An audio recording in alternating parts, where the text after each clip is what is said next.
اعوذ باللہ من الشیطان الرجیم بسم اللہ الرحمن الرحیم وَإِذْ قَالَتْ أُمَّةٌ مِّنْهُمْ لِمَ تَعِظُونَ قَوْمًا اللَّهُ مُهْلِكُهُمْ أَوْ مُعَذِّبُهُمْ عَذَابًا شَدِيدًا قَالُوا مَعْذِرَةً إِلَىٰ رَبِّكُمْ وَلَعَلَّهُمْ يَتَّقُونَ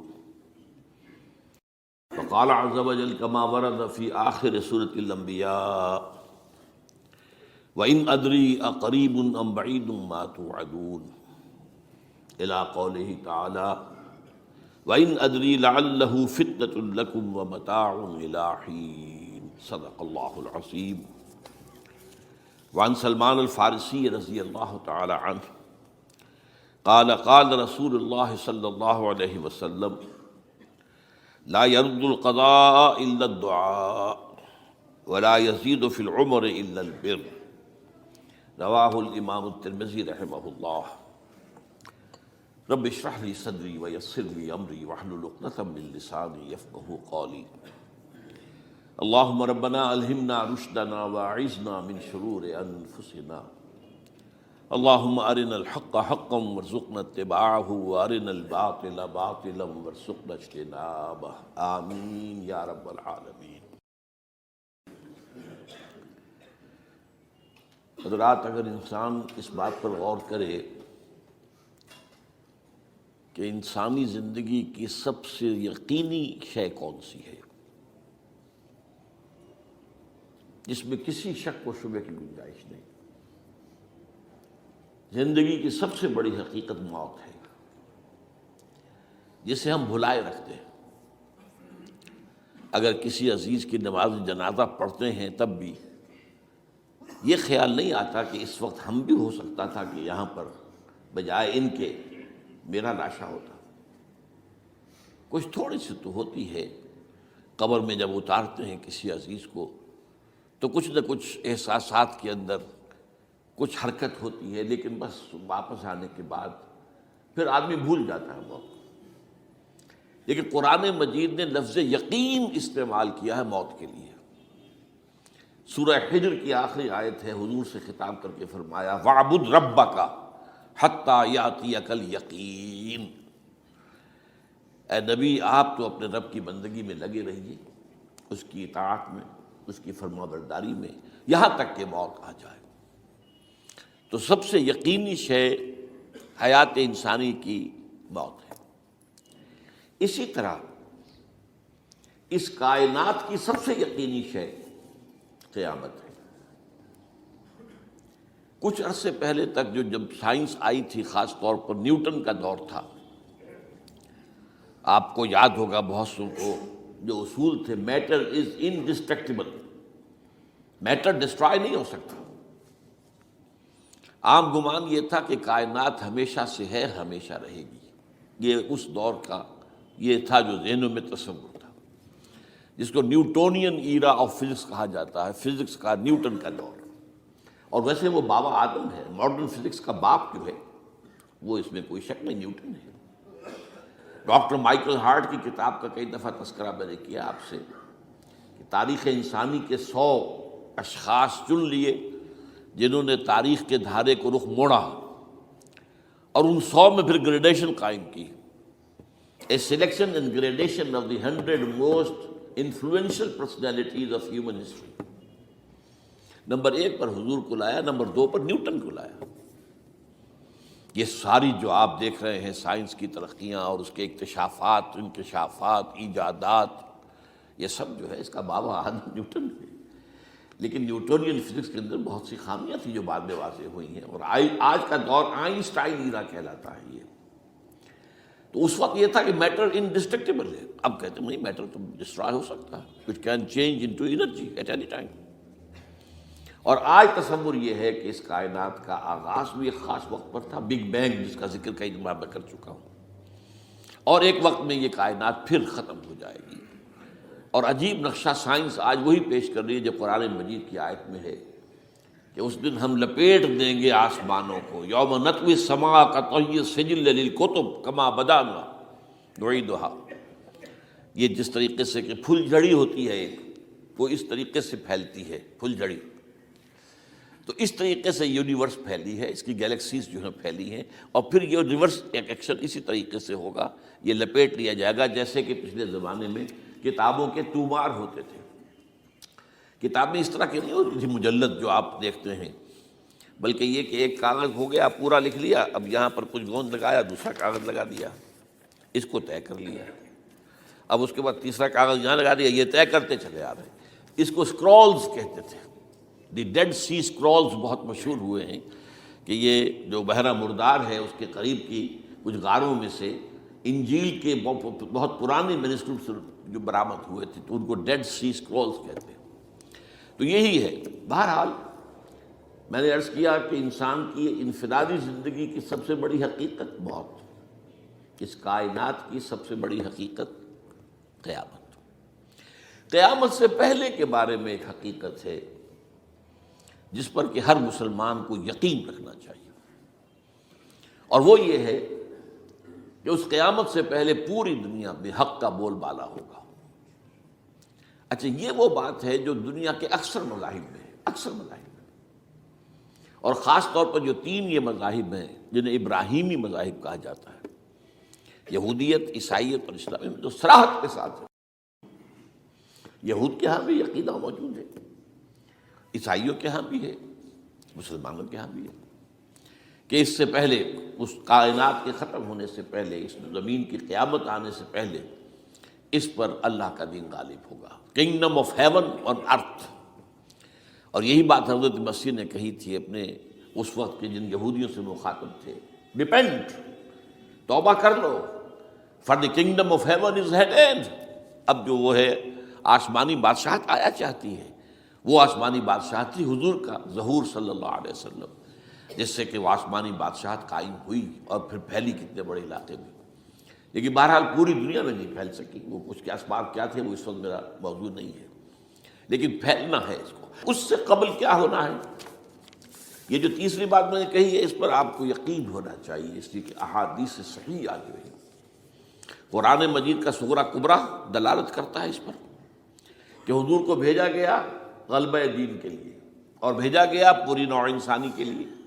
تو جب تک پوری نوع انسانی پر دین غالب نہ ہو، حضور کا مقصد بعثت ابھی مکمل نہیں ہے۔ اسی کو اقبال نے کہا تھا، وقت فرصت ہے کہاں، کام ابھی باقی ہے، نور توحید کا اتمام ابھی باقی ہے۔ یہ چمن معمور ہوگا نغمہ توحید سے، ایک وقت آئے گا کہ پورا یہ قرہ جو ہے نغمہ توحید کے ساتھ اس کا جو ہے گونج جائے گا، لیکن یہ کہ ابھی تو نہیں ہوا ہے، نہ ہونا ہے۔ اس سے پہلے کا معاملہ ایک ہے کہ جس کی خبریں دی گئی ہیں، اور وہ ہے کہ قیامت میں اس نظام دین حق کے غالب ہونے سے پہلے بڑی خوفناک جنگوں کا ایک سلسلہ ہے جس کی خبریں دی گئی ہیں۔ یہ یہود کے ہاں بھی ہیں خبریں موجود، عیسائیوں کے ہاں بھی ہیں، جو بائبل کا آخری باب ہے ریولیشنز آف سینٹ جان، وہ کاشفات یوحنا ترجمہ کیا جاتا ہے، اور حضور کی احادیث میں بھی موجود ہے۔ ملاحم، باب الملاحم، یہ بہت سی کتابوں کے اندر باقاعدہ ابواب ہیں، ایک باب، باب الملاحم، جنگوں کا باب۔ ان میں سے ایک جنگ وہ ہے جسے کہا ہے اس یوحنا کی مکاشفات میں آرمگدان، اور غالباً اسی کو حضور نے قرار دیا ہے الملحمۃ العظمیٰ، عظیم ترین جنگ، الملحمۃ الکبریٰ۔ تو یہ بھی یقینی چیزیں ہیں کہ جو ہونے والی ہیں۔ یہ ملاحم کیوں ہوں گے؟ آپ اس میں اچھی طرح سمجھ لیجئے کہ اس میں ایک تو ہے عذاب اکبر جو آئے گا یہودیوں پر، ایک ہے عذاب اصغر جو آئے گا مسلمانوں پر۔ میں نے یہ آج سے 20 سال پہلے کتاب لکھی تھی، وہ جو مختلف، پہلے تو وہ نوائے وقت کے اندر کالم کی شکل میں شائع ہوئی تھی، پھر یہ کہ موجودہ اور سابقہ مسلمان امتوں کا ماضی، حال اور مستقبل، غالباً اس وقت آؤٹ آف پرنٹ ہے وہ کتاب۔ بہرحال جن کو بھی دلچسپی ہو وہ اسے کہیں سے حاصل کر لیں، لائبریری سے، مکتبے سے مل جائے گی، اور پڑھے اس کو۔ یہ 20-22 سال پہلے کی بات ہے، کوئی آج کی بات نہیں۔ تو اس میں ان تمام چیزوں کا میں نے تذکرہ کیا ہے، اس لیے کہ عذاب اکبر اس کو کہتے ہیں کہ کسی قوم کا نام و نشان مٹا دیا جائے۔ یہ عذاب اکبر آتا تھا صرف ان قوموں پر جن کے طرف رسول بھیجے گئے اور قوموں نے بحث کے مجموعی رسولوں کا انکار کیا۔ ان پر وہ عذاب آئے، اسے عذاب استیصال بھی کہتے ہیں۔ فقطع دابر القوم الذین ظلموا، ان کی جڑ کاٹ دی گئی۔ ایک جڑ کاٹنا ہوتا ہے، ایک درخت کو کاٹنا ہوتا ہے، درخت تو کٹے گا تو پھر دوبارہ جڑ میں سے شاید وہ نکل آئے، لیکن نہیں، جڑ سے اکھیڑ۔ لا یرا الا مساکنہم، یہ عذاب جو ہے اب کسی قوم پر نہیں آ سکتا، اس لیے کہ اب کوئی رسول تو آئے گا ہی نہیں، لیکن ایک قوم پر یہ تاریخ کے قرضے کی حیثیت سے موجود ہے، اور وہ قوم یہود ہے۔ ان کی طرف رسول بھیجے گئے حضرت عیسیٰ ابن مریم، رسولا الی بنی اسرائیل، اور انہوں نے یہ بات تو بہت دور کی تھی کہ مانتے انہیں اور ان پر ایمان لاتے، الٹا جو کچھ کیا ہے آپ کو معلوم ہے، انہیں ولد الزنا قرار دیا، جادوگر قرار دیا، واجب القتل قرار دیا، اور اپنے بس پڑتے سولی پر چڑھوا کر دم دیا۔ حالانکہ بات ہوا یہ نہیں ہے، اللہ نے انہیں اس سے پہلے ہی زندہ اٹھا لیا آسمان پر، دوبارہ وہ آئیں گے۔ بہرحال لیکن اس قوم کے اوپر وہ عذاب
اب قمری حساب سے 63 برس گزر چکے ہیں، جو آپ 61 کہتے ہیں، اگر قمری حساب رکھیں 63 برس ہو چکے، کہاں ہے وہ اسلام؟ لہذا مستقل. لیکن اب اس میں یہ ضرور ہے کہ ابھی پاکستان کے معاملے کو میں سمجھتا ہوں کہ ہینگنگ ان دی بیلنس والا معاملہ ہے. ابھی نہیں کہہ سکتے. اللہ تعالیٰ شاید کوئی توفیق دے دے، کوئی معجزہ ہو جائے، کیونکہ میرا تو یقین یہ ہے کہ یہ قائم بھی معجزے سے ہوا ہے، جس پر میں نے تفسیراً کتاب میں لکھا ہوا ہے اپنی استحکام پاکستان. اور اب کوئی دوبارہ معجزہ ہو سکتا ہے، اور وہ معجزہ کیا ہوگا کہ پوری قوم میں توبہ کی ایک کیفیت پیدا ہو جائے. اللہ کے کرنے سے ہو سکتی ہے. تمام انسانوں کے دل جو ہے اللہ کی 2 انگلیوں کے مابین ہے. حضور نے ہمیں خبر دی ہے، جدھر چاہتا ہے پھر دیتا. تو کوئی عجب نہیں کہ ایسا ہو جائے. بہرحال اس اعتبار سے میں آپ سے عرض کر رہا ہوں کہ یہ پاکستان کے بارے میں نے جو آپ کو 2 آیتیں سنائی ہیں سورہ انبیاء کی، اس آخر کے حصے میں آئی ہیں سورہ انبیاء میں. وَإِنْ أَدْرِي أَقَرِيبٌ أَمْ بَعِيدٌ مَا تُوعَدُونَ. دیکھو لوگوں، مجھے یہ معلوم نہیں ہے کہ جس عذاب خداوندی کا تم سے وعدہ کیا جا رہا ہے وہ قریب آ گیا یا دور ہے. یہ حضور سے کہا جا رہا ہے. قل، آپ یہ کہہ دیجیے، ان ادری اقریب ام بعید ما توعدون. ساتھ ہی یہ بھی فرمایا وَإِنْ أَدْرِي لَعَلَّهُ فِتْنَةٌ لَكُمْ وَمَتَاعٌ إِلَىٰ حِينٍ. اور مجھے نہیں معلوم، ہو سکتا ہے کہ یہ تمہارے لیے ایک فتنہ بن کر معاملہ آ گیا ہو اور ابھی تمہیں اور مہلت دے دی جائے. اس حوالے سے ہم نہیں کہہ سکتے.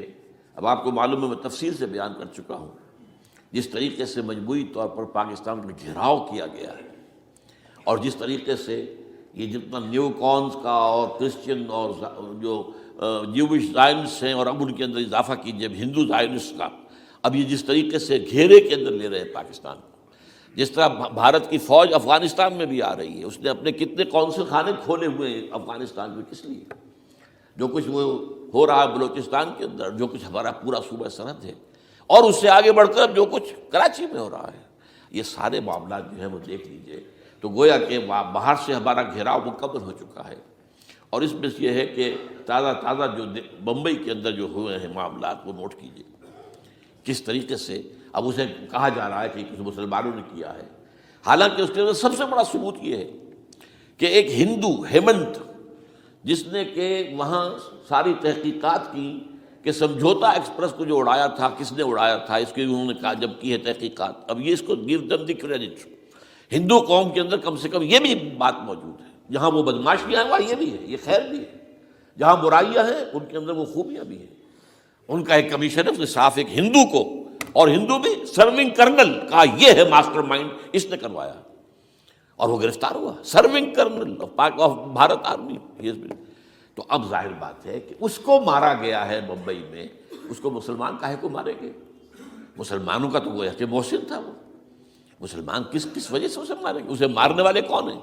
وہی ہندو زائنسٹ کہہ لیجیے ان کو، یا ہندو تشدد پسند کہہ لیجیے، جو پاکستان کو ختم کرنے پر تلے بیٹھے ہوئے. یہ ان کا در حقیقت کام ہے کہ اس شخص نے اتنی بڑی حرکت کی کہ ہمیں جو ہے ہماری سازش کو بے نقاب کر دیا. تو اصل میں لیکن یہ سب کچھ جو ہو رہا ہے وقتی طور پر تو بہت زیادہ طوفان اور جوش آیا تھا. معلوم ہوتا تھا کہ شاید 9/11 والا معاملہ جو تھا نیو یارک کا، اس کے نتیجے میں جو ایک دم امریکہ جو ہے نکلا ہے غصے کے اندر، اور پوری قوم اس کی کھڑی ہو گئی اور پوری دنیا جمع ہو گئی افغانستان پر حملے کے لیے. شاید ایسا معاملہ ہو جائے، لیکن نہیں، اللہ کا شکر ہے کہ یہ معاملہ جو ہے ان ادری لعلہ فتنۃ لکم ومتاع الی حین. ابھی کل کی جو تازہ ترین رپورٹ ہے وہ یہ ہے کہ اوباما کو بریفنگ دی گئی ہے کہ پاکستان کے جو نیوکلیئر بامبس ہیں وہ ولنریبل ہیں، اور ان کے اندر اندیشہ ہے کہ وہ جو ہے شدت پسندوں کے ہاتھ میں نہ پڑ جائے. اس کو کوئی نہ کوئی بہانہ انہوں نے بنانا. یہ جو میں آپ سے عرض کر چکا ہوں، کچھ ہمارے لوگوں کو یہ امیدیں ہو گئی تھی براک اوباما کے آنے سے. یہ میں نے پھر اس کے بعد ایک مضمون میں پڑھا ہے، آپ کے لیے بھی نئی بات ہوگی. براک کا لفظ جو ہے اس میں یہ بھی اسلامی ہے، یہ برکت سے ہے، اس لیے کہ اس کا باپ جو ہے وہ سواحلی علاقے کا، سواحلی زبان جو ہے کینیا کا ساحلی علاقہ جو ہے وہ سواحلی زبان جو ہے اس میں عربی کی بڑی آمیزش ہے، کیونکہ وہ تو بہت قریب ہے نا. عرب سے کتنا فاصلہ ہے، وہ درمیان میں وہ ریڈ سی ہے، بڑا چھوٹا سا سمندر ہے. تو سواحلی زبان میں عربی اثرات ہیں.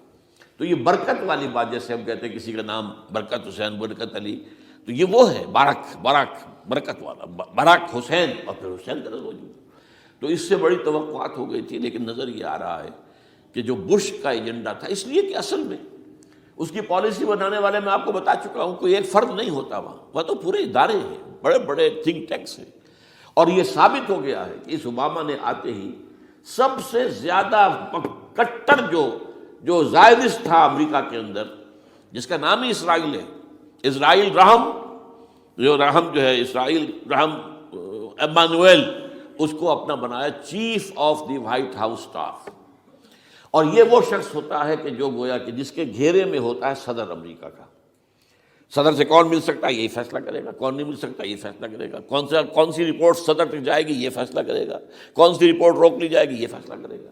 تو گویا کہ صدر کے کان بھی ہو، صدر کی آنکھ بھی ہو. لہذا صدر جو ہے اس کے تو اوپر گھیرا ہوتا ہو. اور اس سے بھی آگے بڑھ کر نوٹ کیجیے، میں نے آپ کو پہلے بتایا بھی تھا، ساؤتھ ایشیا کے لیے اس نے اپنا ایڈوائزر بنایا ہے ایک ہندو کو. اس کا نام ہے سونال شاہ. اور یہ جو ہندوؤں کی تنظیم ہے، جو انتہائی جو ایکسٹریمسٹ ہندو ہیں، وشوا ہندو پریشد، یہ وشوا سری پرشانت ہے جس کا اسٹوڈنٹ ونگ ہے بجرنگ دل کا. یاد ساؤتھ ایشیا سے مراد بھارت اور پاکستان، اس کے معاملات میں اس کا ایڈوائزر جو ہے سونال شاہ ہے. تو حالات جو ہے اس اعتبار سے انتہائی یوں سمجھیے کہ خطرناک. اور دوسری طرف اندرون معاملہ کیا ہے؟ سائنس کی دو اصطلاحات آپ نے سنی ہوگی، centrifugal forces, centripetal forces.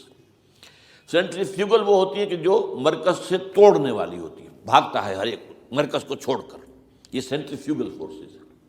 Centripetal وہ ہوتی ہیں جو مرکز کی طرف لانے والی ہوں، جو ایک مرکز کے گرد لوگوں کو جمع کرے. تو مرکز گریز اور مرکز کی طرف رخ کرنے والی. ہمارے پاس سینٹریپیٹل فورس صرف ایک ہے، وہ اسلام ہے. اور وہ ہے نہیں. ہر چند کہیں کہ ہے، نہیں ہے. کہاں ہے نظام؟ کہاں ہے؟ مذہب تو ہے، مذہب تو انڈیا میں بھی ہے، مذہب امریکہ میں بھی ہے، مذہب کی تو کوئی کمی نہیں ہے. فاسٹسٹ گروئنگ ریلیجن میں نے بارہا کہا ہے دنیا میں مانا جا رہا ہے کہ اسلام، لیکن مذہب دین کہیں نہیں. حضور بھیجے گئے تھے دین کو غالب کرنے کے لیے.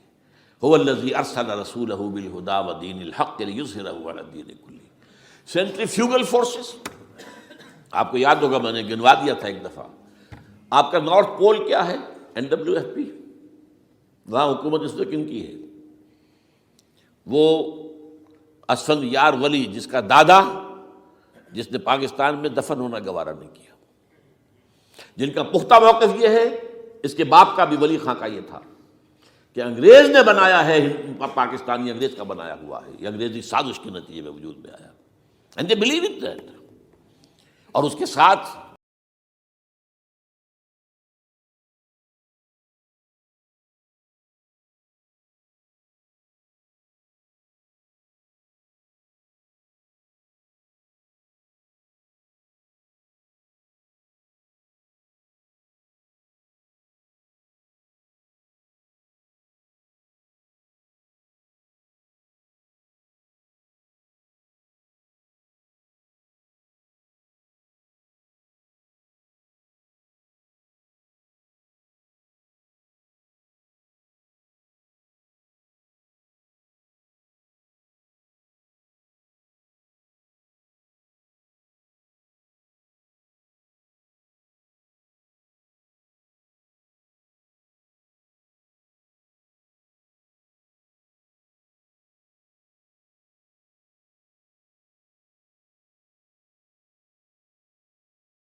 معذرت تو پیش کر سکیں گے، اے اللہ ہم چمٹے رہے تیرے دین کے ساتھ، اے اللہ ہم نے اپنے آپ کو وابستہ کیے رکھا، اپنی بہترین صلاحیتیں اور قوتیں اور اپنی توانائیاں صرف کی ہیں اے اللہ اس کام کے لیے۔